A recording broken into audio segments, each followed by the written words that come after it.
matuklasan. Magkikidit-balikap ka na lang.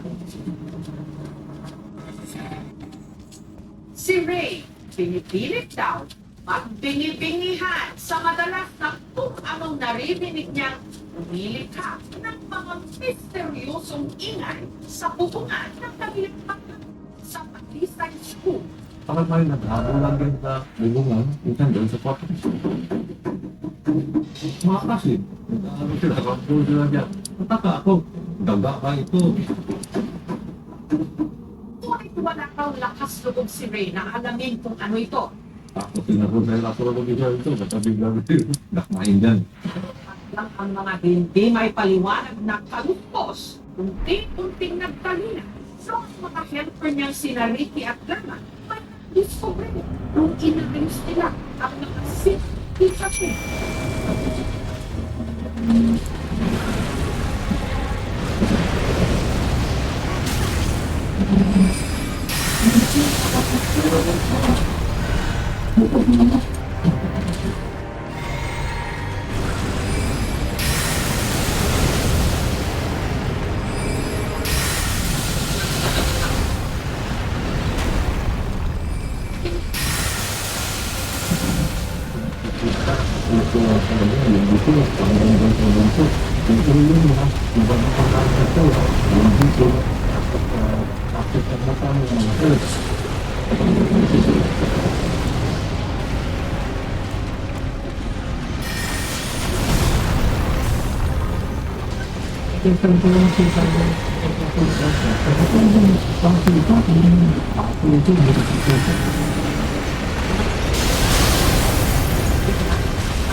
Halos pira-piraso na.